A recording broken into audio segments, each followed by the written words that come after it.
Merhabalar, mutfağıma hoş geldiniz. Bugün mutfağımda, tezgahımda gördüğünüz gibi Hint incirleri var. Frenk inciri ve tikenli incir de deniyor.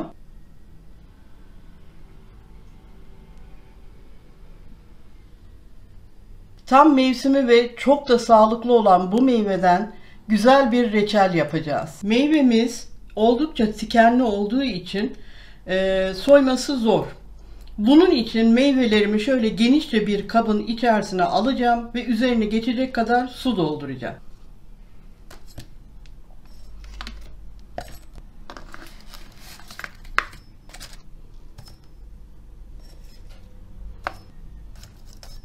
Evet, bu kadar bana yeterli. Hepsini yapmayacağım meyvemin.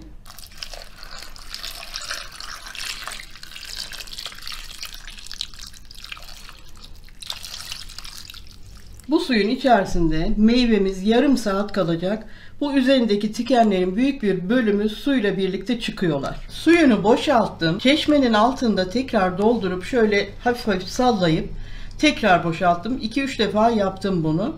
Şimdi soyma işlemine geçiyoruz.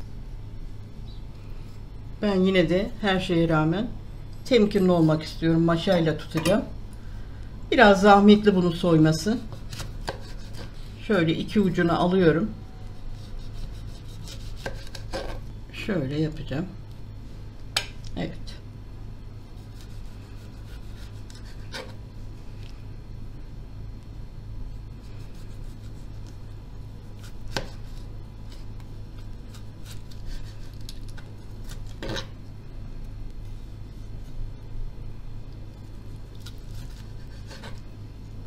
Evet. Bakın çok güzel çıktı.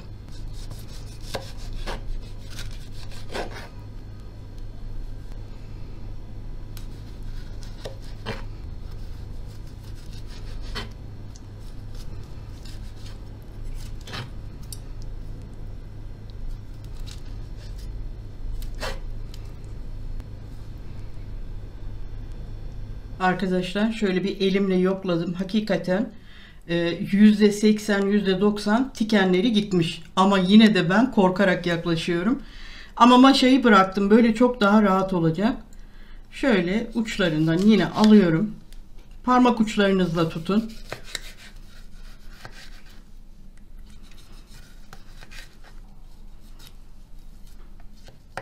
Evet, çok güzel soyuldu.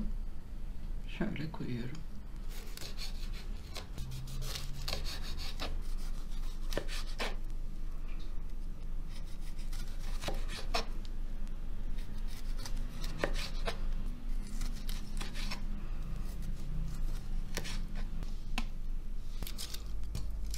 Çok küçük küçük parçalara ayırmayalım. Pişerken de ezilecek.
...16 tane Hint incirini soyduk, temizledik, doğradık, tencereye aldık ve 2 bardak şeker ilave ettim. 200 milim bardak ile. Şimdi şöyle hafiften bir sallayacağım. Ağzını kapatacağım. Eğer vaktiniz varsa buzdolabında bir gece bekletin. Ama benim çok fazla bir vaktim yok. 2 saat falan ancak bekletip ocağa alacağım. 2 saat süresince şeker içerisinde bekleyen meyvem gayet güzel sulandı. Şimdi ocağıma aldım. Altını da yakacağım. Ve reçelimizi pişirmeye başlayacağız. Şöyle bir karıştırayım. Görün bakın. Yani 2 saate yakın bir süre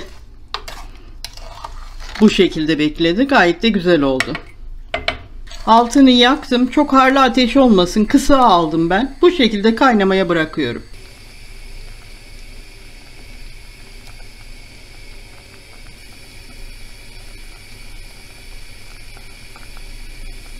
Reçelimiz çok güzel kaynıyor. Bu üstünde oluşan köpüğü alacağız. Kaynadıkça çıkar bu köpük.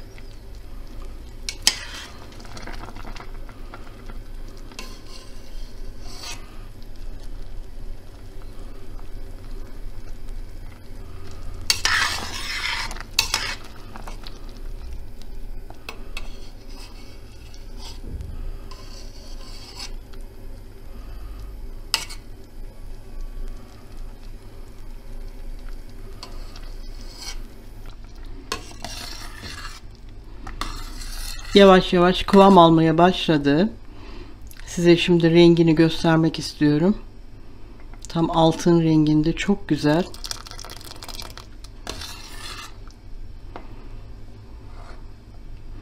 Bakar mısınız? Harika da bir kokusu var.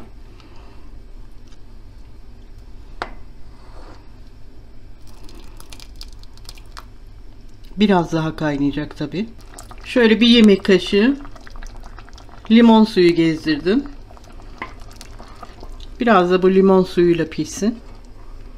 Reçelimiz tam 1 saattir kaynama aşamasında. Kıvamı da çok güzel oldu. Şöyle tekrar şöyle bir yemek kaşığıyla göstereyim size. Bu soğudukça katılaşacak. Bunu göz önünde tutun. Rengi, kıvamı şahane oldu. Şimdi ben altını kapatıyorum. Ve epey bir ılındıktan sonra, kıvam aldıktan sonra sizlerle tekrar bir araya gelelim.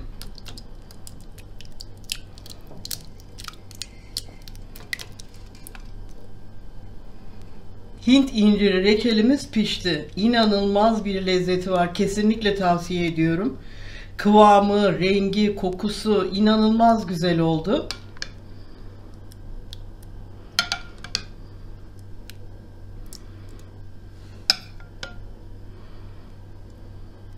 Tam mevsimi olan bu meyveden temin ederseniz muhakkak yapın. Kesinlikle tavsiye ediyorum. Ve bugünkü tarifimin de sonuna gelmiş olduk. Bir dahaki tarifte buluşmak üzere diyorum. Hoşça kalın.